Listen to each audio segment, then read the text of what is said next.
mongko daleming Golowati sudine mestani kasih Raden utawa Rikyanapati Udawa. Rikyanapati Udawa mengkeraken sandhani Kulawadya kula blabar begambil Yaya Samudra Lubel ing daratan pinangka pangka kekumpulan kasta lendakan laraning Sablomo Seda ingkang dumusa ngabrit sami abrit Yaya Harga Pawoko ing Kresna Sangalangke kula dandang lelungan ingkang Jupada Jawa taruku maruneng kuning padha kuning amun dangal raton mangkono rupun Golowati asomya siniwaka lusna saneta jajaran ingkang negara tambur sumpret munya marambah-rambah alawadya boling samno sebo begonjo nangsa konco datang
Nikang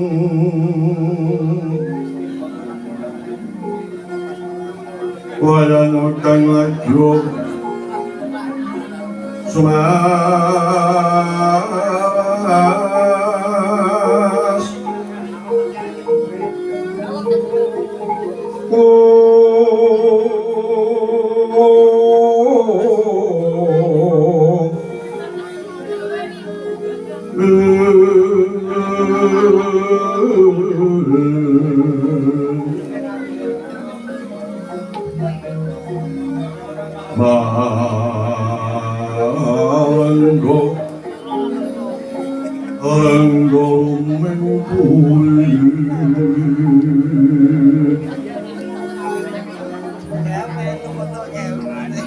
Yakyono sorman doyo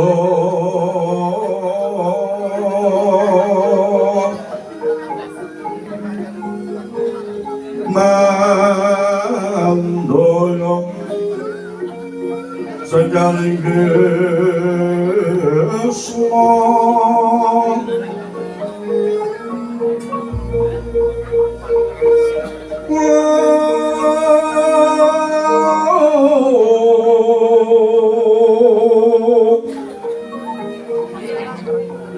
Satri kapitan ning soyo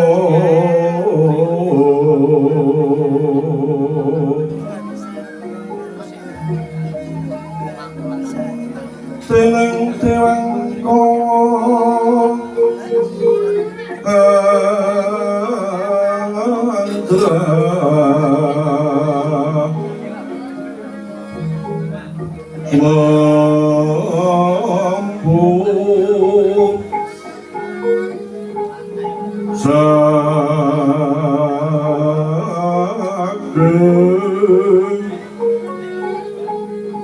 Sombro saking sarira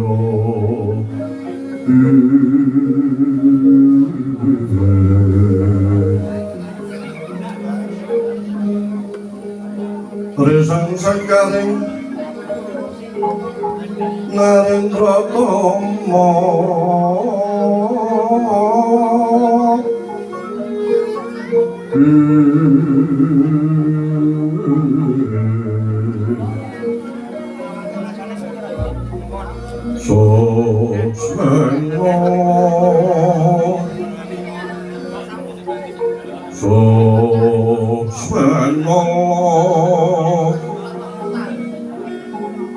Orang Satya Smara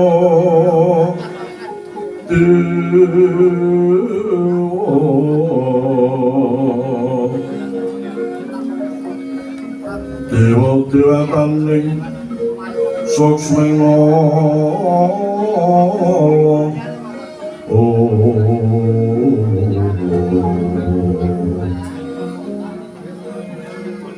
Sarira Mati Dyo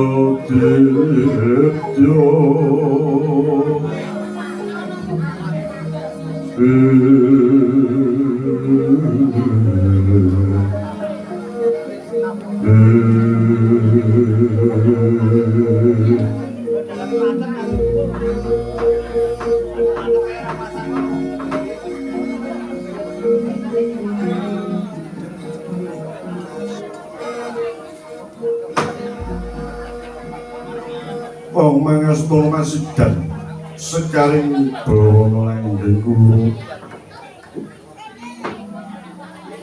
Yogaring singgir sumber wis nubrata alamono sisip pandhuring ingsun kewaran ing paningal ingkang katemben rawuh ana praja ing Borawati iki kaya Koko Prabu ing Mandara Koko Prabu Baladewa kasih dawuh-dawuh Kanjeng Rama Graji ingkang katemben rawuh wonten ngarsonjing Paduka Indra pepundhen kuwi Mandara Koko Prabu Baladewa Ingin kali menika Kanjeng Rama diwaji sampun ngantos kadawarsa. Monggo lajeng keparenga Kanjeng Rama sumanem Rama dhateng rawuhipun Wa Prabu Mandura, Wa Prabu Baladewa. Wisnu Brata Sumbaya. Nuwun mangke Prabu, Koko Prabu Mandura, Koko Prabu Baladewa. Sasampunipun paduka lenggah sartawis aso ing napas asap ing dados warayanta keparenga ing rayi Dwarawati ngaturken pambagya ora harja rawuhipun Koko Prabu Baladewa wonten Garinggara Karesti jimatipun kula Prabu jagat dewa agung dahat katedha manglingga murda tumilami sabdanipun Yai Prabu Bathara Kresna ingkang lumentah.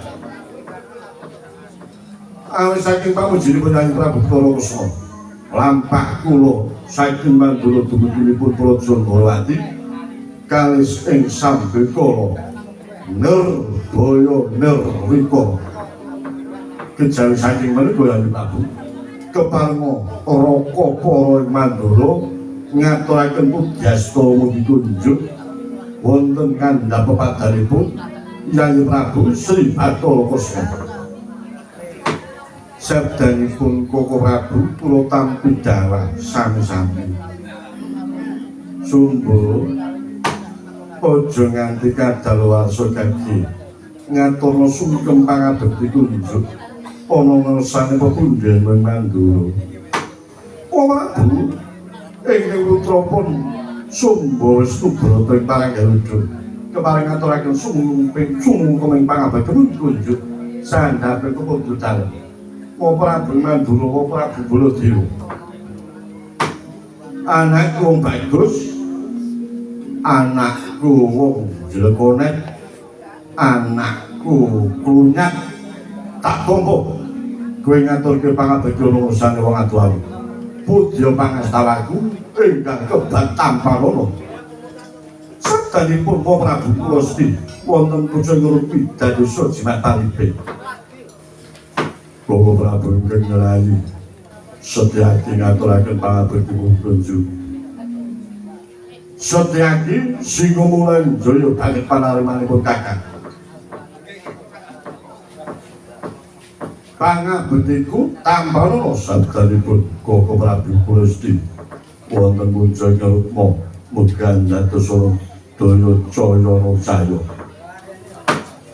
Yai Prabu keparenga kula nderek idem ngaturaken pambagya raja ora wonten negari Dwarawati anto pamujimu Kakang Pandhuda prataku kalis ing Sambekara manawi mangke sampun bubar kakulan pinarak griya kula wonten kilen mriku sameneika kula nyambi dada mie ayam.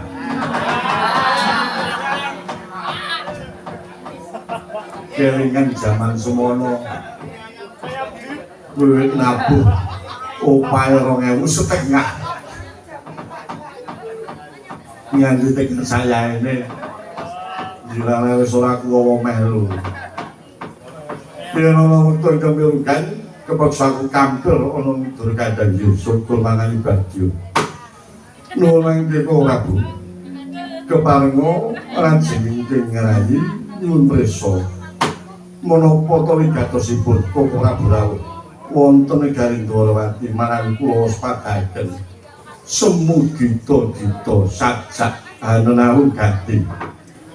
Monggo lajeng keparenga Koko Prabu Baladewa paring dawuh dhateng ing rayi Bathara Kresna. Icang ora sangga rundi mangu tinggal. Ingkang rayi Dwarawati menapa nedya anilingaken karna nganglungken jaga mulih samangipun sampun ngantos dula dungkap tumilepat pangampinipun ingkang ngerayipun Bathara Kresna. Andreng Puspitoro Kasiring Sangelono Amrit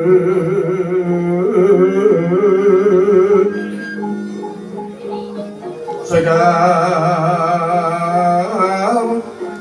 Gadu Kungas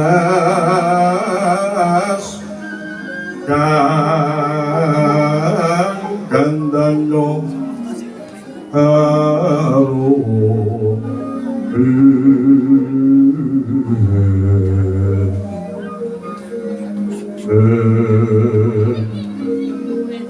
Malaras Renang Drio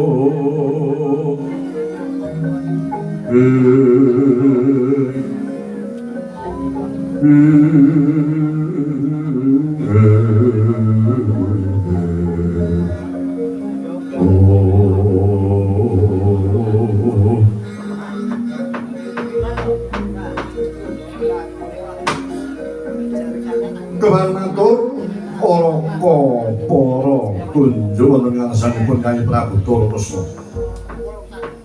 Namung karana kula menika ngrumaosi ratu ning ratu sing cubluk tebih saliring kawiganan miwah pangertosan. Ingkang kanthi menika cara bakulipun keparing kula ngawis sakmetawis. Aindhen kula badhe matur wonten ngarsanipun Kyai Durkresna Srana Hanila Krami gampilanipun monggo. Monggo Koko Prabu sak prayoginipun. Kapenggalih kemawon kalenggan menika ing wonten sanes Bathara Kresna Karanata Mandura Prabu Baladewa. Namung ing wonten Kakrasana Narayana. Kados rikalanipun kula kaliyan Koko Prabu mapan wonten ing Widara Kandhang. Ical swigi miyang Renga Koko Prabu Mandura Koko Prabu Baladewa Jagadya Aturya. Keparing kematur ana ngersane Kyai Prabu Sri Bathara Kresna. Lakuku sak jangkah, ketekku sak demi, napasku sak kesudan. Ora katon prataku berbagi. Nanging aku mung didhawuh saka ngersane Pamanaji ya Kanjeng Rama Prabu Salyantaka Salyapati supaya praptana negara Dwarawati nak yenake karaharjane Kyai Prabu Sri Bathara Kresna wiwisan ingkang angka pindho bot-bote ngabot aku kuwi ditangisi karo adikku Ipik Buresrawa. Adikku Ipik Buresrawa siang pantara ratri tansah gandrung-gandrung kayungcun kapiluyu kepengin banget daup astra lumiat nambut selaning akrami karo adikku ya adikku Bratajaya Brintik Lara Ireng. Malah prasapane adikku Buresrawa lamun ora kelakon daup karo adikmu ya adikku Bratajaya lumuh ngendhak tali murda. Mula ingkang kanthi mengkono Kyai aja nganti kesuwen banjur ulungna adikku Bratajaya gak dirak boyo ngono Praja Mandraka tak jawabke karo adikku Ipik Buresrawa. Bratajaya Sembadra iso daup karo Buresrawa ana mbasan ora bakal tumibana padasuri nanging bakal tumibana kasur babut bangedan. Mulya mukti Wibawa Nyakrawati Bawdenda. Kowe ngerti dhewe. Dimas Buresrawa kalenggan iki wis diwisuda minangka Pangeran Pati. Dadi upama mengko Paman Prabu Salya kuwi lereh keprabot ingkang jumeneng nata Buresrawa. Buresrawa dadi ratu prameswarine adikku Sembadra. Saya wimbuh kuncalane merga Yai Bathara Kresna kuwi bebesanan lan Paman Prabu Salyapati. Mula keng Kanjeng mengkono Yai, aja nganti suwe. Bratajaya enggal ulungna. Pun Kakang Samapta ing ati sawiga dene nyawisake kreta kencana. Binaya ana praja ing Wandarata. Cukup semono aturipun Kakang Dura dungkap tuniluput nyuwun duking samudra ing bangsa. Duh Koko Prabu. Pindha tinata ing Brajalungit. Anasipun ingkang rayipun Bathara Kresna. Nangale. Nuwun sewu Koko Prabu. Koko Prabu sagah dados cundhakan ngatur talanging dosa saking panjenenganipun Paman Aji Salya nglamar dhateng rayi kula inggih rayinipun Koko Prabu Bratajaya Laraya ring Subadra badhe dipun dhawapaken kalan Burisrawa. Lah menapa Koko Prabu menika mboten enget lelampaning sampun. Mestinipun Koko Prabu enget dhuwur kalanipun Kanjeng Rama Basudewa miwah Paman Pandhudewa Nataswargi maksewau jati-jati katemahan waluya. Kanjeng Rama kalan Paman Prabu sampun sami sarembag bilih Bratajaya mangke badhe dipun dhawuhaken kaliyan pun permadi. Karana rikala semanten permadi kaliyan pun Bratajaya dipun pangku sami bobotipun menika mrajinani bilih keparingi Bathara ing benjang wahyaning mangsa kala wahyaning Wahyu Kumiyuh Bratajaya kedah dipun dhawuhaken kaliyan permadi. Kanjeng Rama Prabu Basudewa kepengin bebusanan kaliyan Paman Pandhu menika mboten kok ngawur bawal tanpa dasar nanging mawa waton liripun Paman Prabu Pandhudewanata menika sampun ageng sanget labu-labetipun tumrapipun negari Mandura. Panjenengan inget rikalanipun negari Mandura menika kathah ing dahulu awit saking pakartinipun Narendra Yaksa ingkang murang tata kepengin damel kasangsanipun negari ing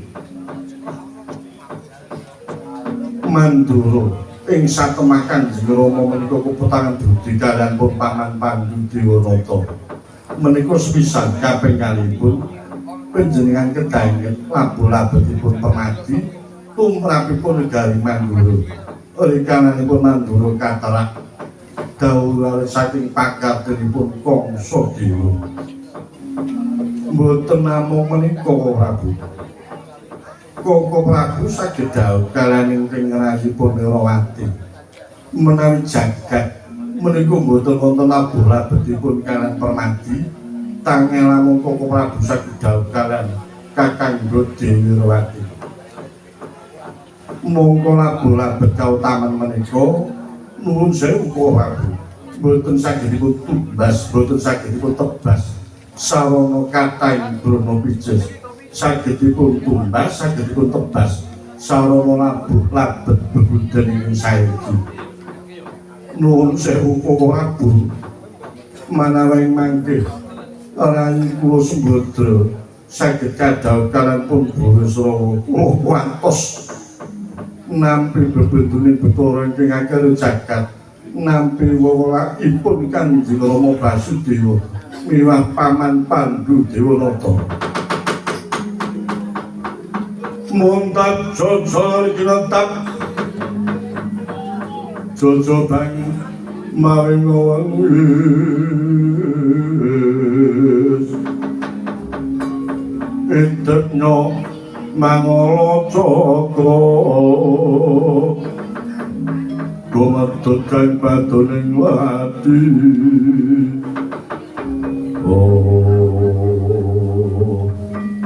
kagiat kadoro kalekasan nata Mandura Prabu Baladewa dupi nampi antaripun ingkang ngerahi Sri Bathara Kresna salebetipun wewenten wonten padone netra kados wonten wewayanganipun ingkang Rama Prabu Basudewa Tri Pandurat Tri Wilangan Tru Pandurat Celareting Tatik Dari ngantos tindangan dono tomboro ati paling dahuk kasuak digaring jawi pihak ngarso tangkeping nguri alon Borawati boling sanyanangkil negaring Borawati wonten cara pagung ingkang kepareng prapta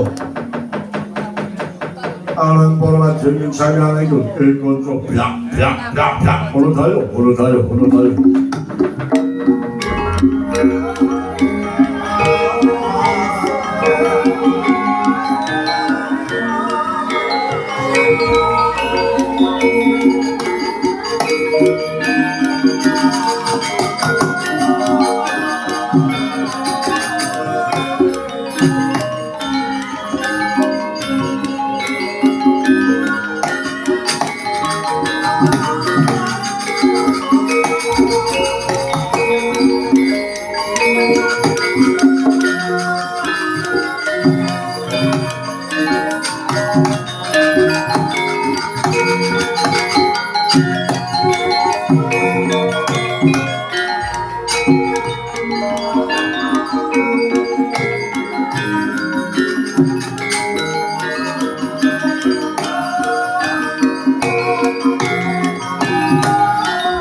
Anono kuciwaras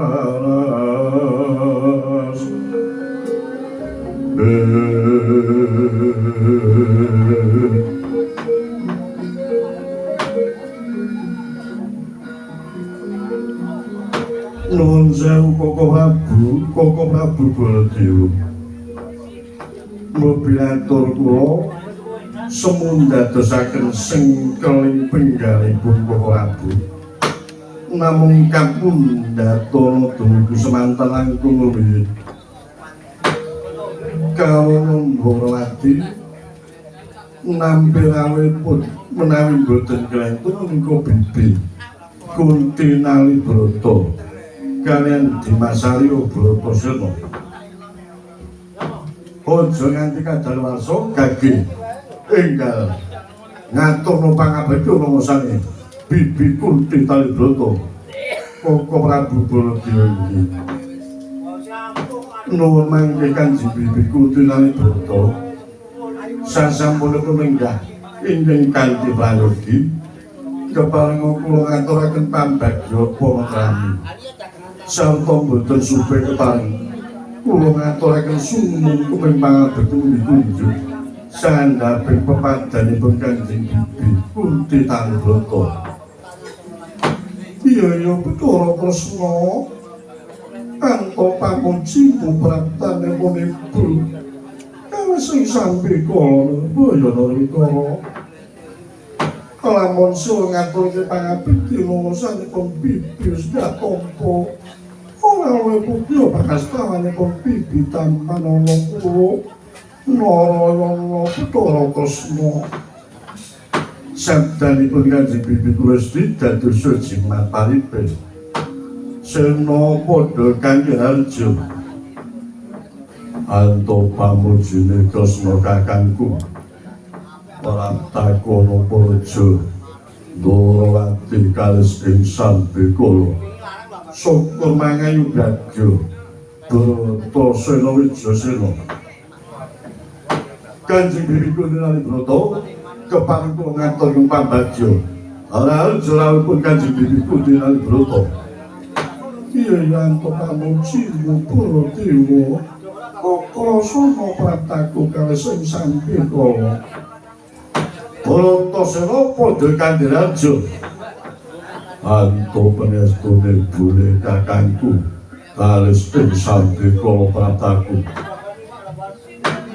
lajeng ngono dawuh ing kados pundi Kanjeng Bibi kepareng rawuh wonten ing Garing Ndrawati sesarian kalian Nyai Arya Bratasena keparing dawuh dhateng ingkang putrapun Bathara Kresna ingkang putra nedangan mungkin jonggone ingkang asmara mulih samanipun sampun ngantos duka dungkap Bathara Kresna praptanipun bibi nampa Ndrawati saya kinyangkul ciciban saka ngersane Kanjeng Rama Begawan Abiyasa lan kadang-kadang Pandhawa kadang-kadang Brata Pandhawa ingkang ngosong gati supaya paradikesake karajane Kresna sakula wangsung Ndrawati tiniki nepenging ngaping pindho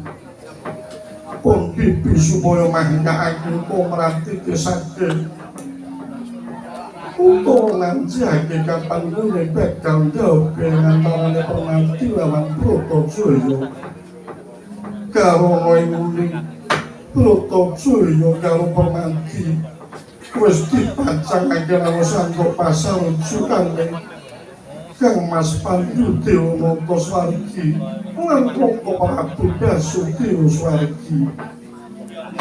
Kresna kakangku mo kadhe kowe kaparing dawuh kapan gone ketuk dina kaubet Permati karo Bratajaya ora perlu kesuwen yen pancen mengko Ndrawati ora saged kalih si Bratajaya tak boyo menawa kula tau kalebet diparjo dening para kadang Brata Pandhawa sinesenan marang Kanjeng Hyang Abiyasa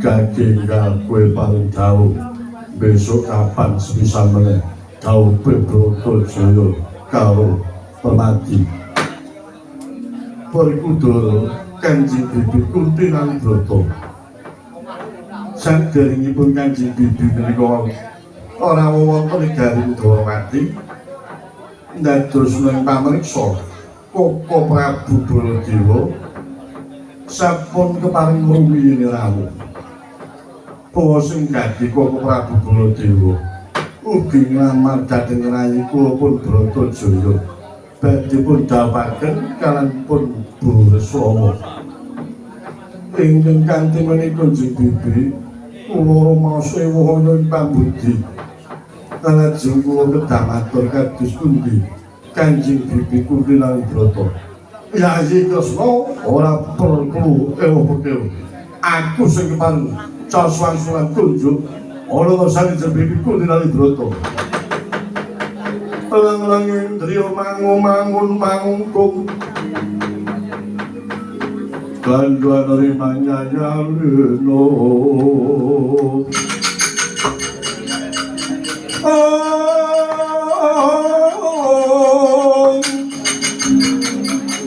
Jayalena tanpa gandhen lamun tantu sok sang mangkung yautama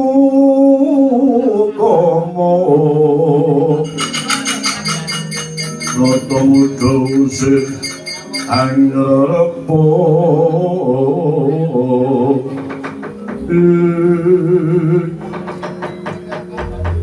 nuwun sewu Kanjeng Bibi Kunti Nalibrata keparing boten keparing kepriksa wedal kula suwun kula ingkang keparing caswangsulan kunjung wonten ngarsanipun Kanjeng Bibi Kunti Nalibrata kula kumawantun caswangsulan kunjung wonten ngarsanipun Kanjeng Bibi Kunti Nalibrata jalaran mawa dasaripun Kanjeng Rama Basudewa menika sampun murut kasih dan jati panjenenganipun para sepuh sing dadi suriye wong tuwa manahe sampun murut kasih dan jati menika putra ingkang pambayun monggo putra pambayunipun Nata Mandura Baladewa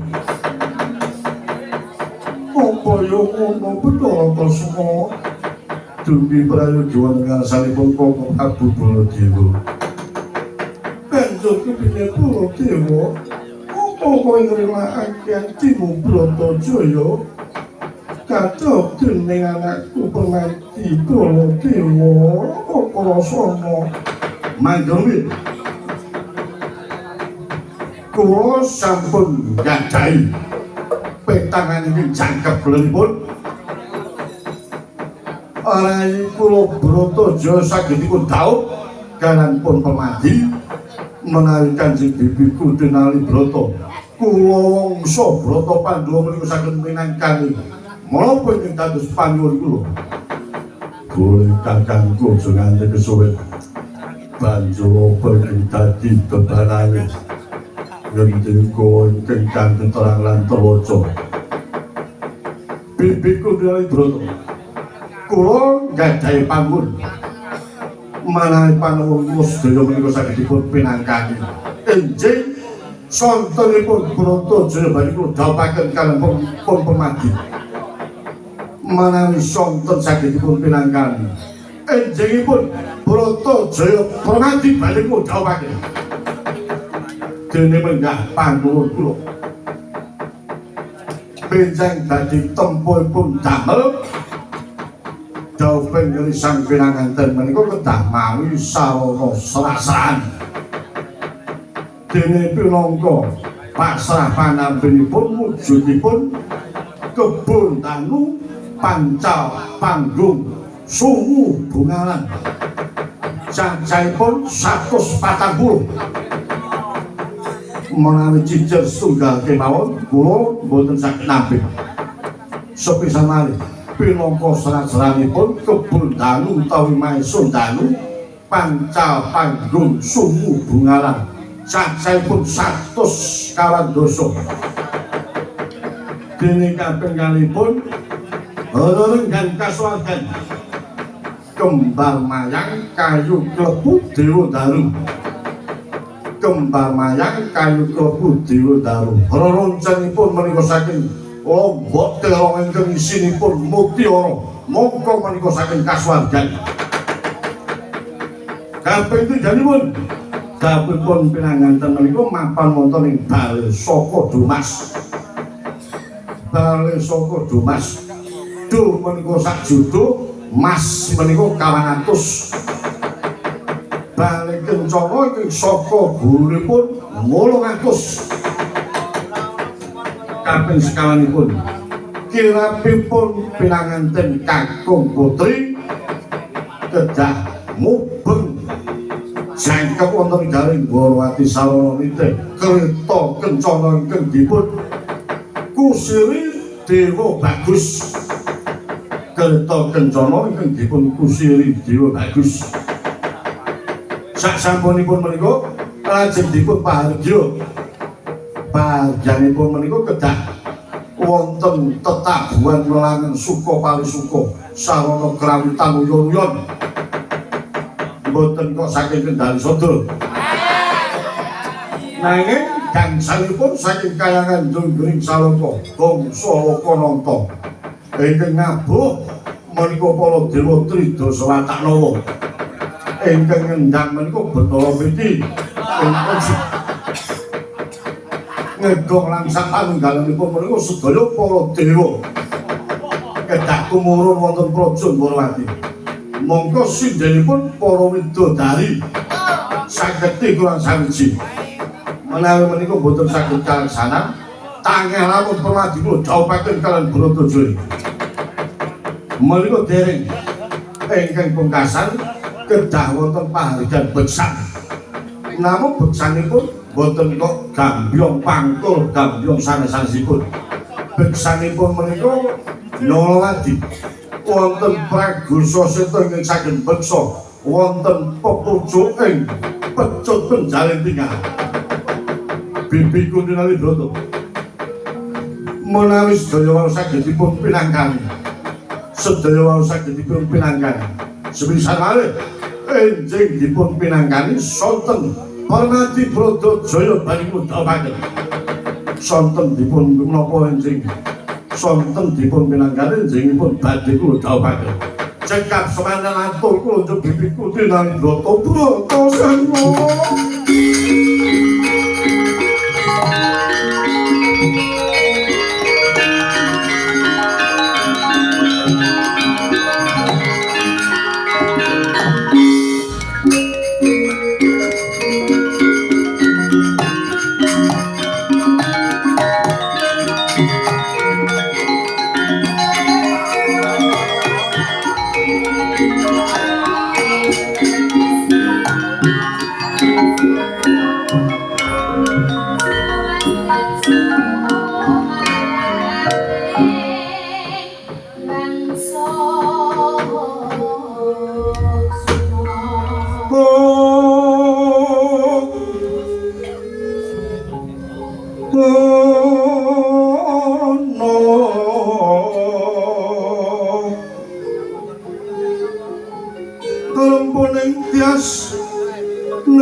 Surung salat tetang padang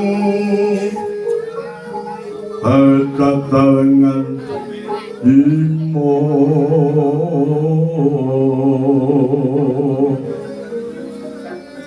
teguh anglayoni layune anglanu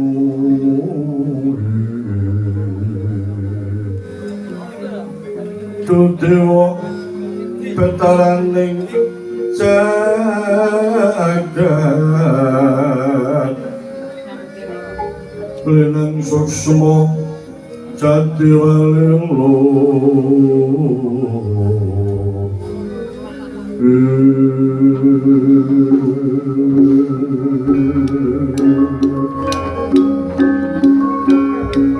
Sorang-sorang terang kopikan Kurang mangoswo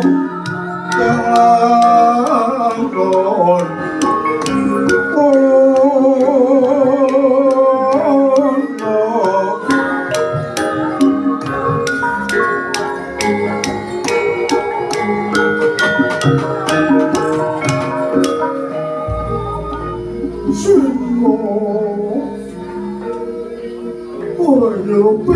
Bisa sebutin boneka karen-karen tanpa kareno Proto senlo Keronto-ronto ponibulo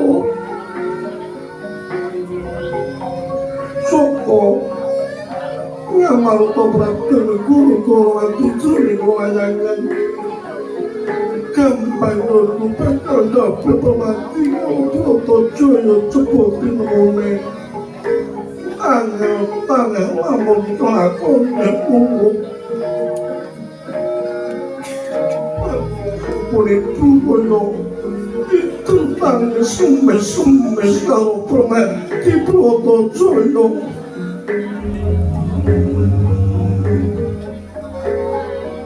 Boleh kakakku Orang yang lapuh-lapuh termati Kau pandu tiwoko bapakku Kau ngomongin lakono pukuli kakanku Undi Kau tertangis Numes-numes gede ngomongin buli kakanku ayo balik Ayo balik Ayo balik Bubar aku prakto saka papan kenarep nemoni opo pawuri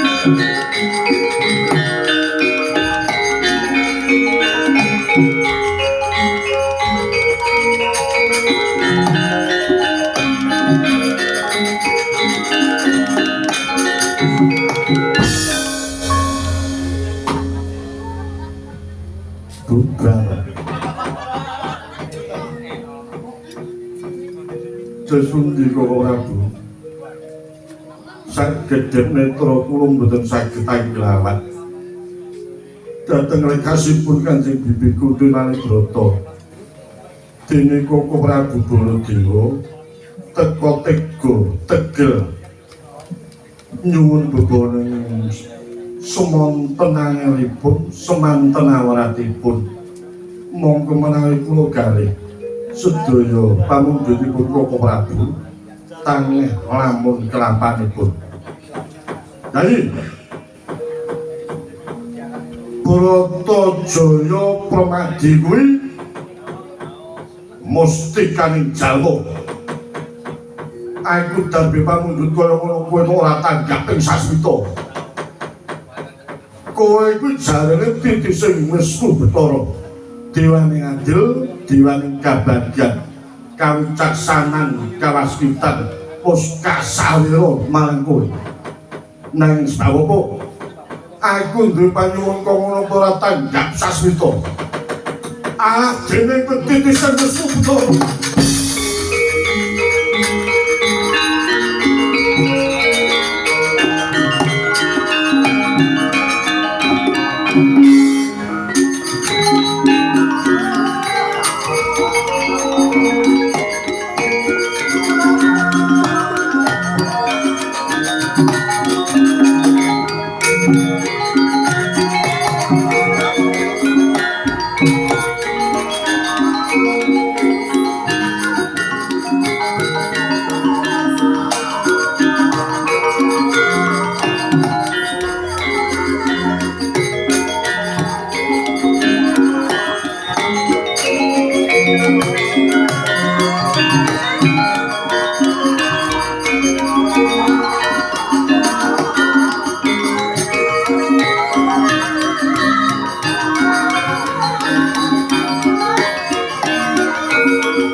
jagat Dewa Bathara maring Koko Prabu Kendika kaya ngono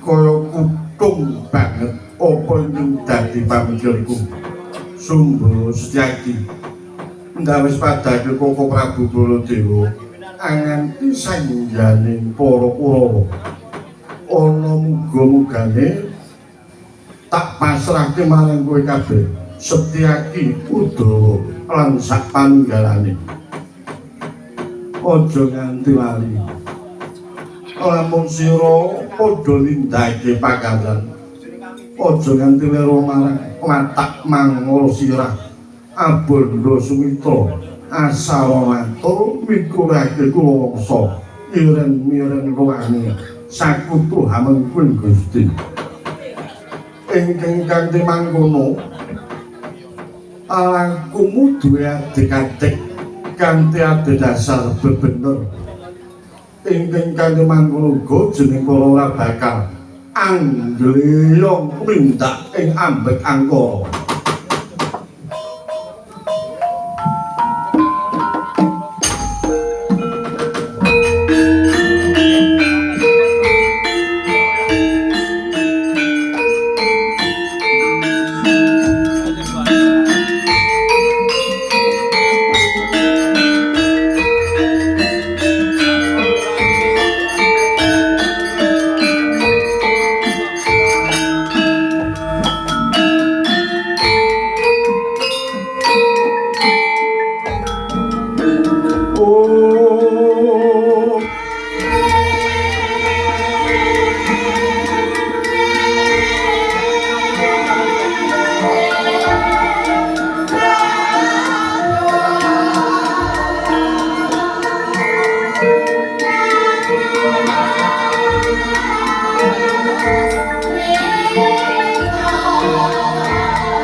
Thank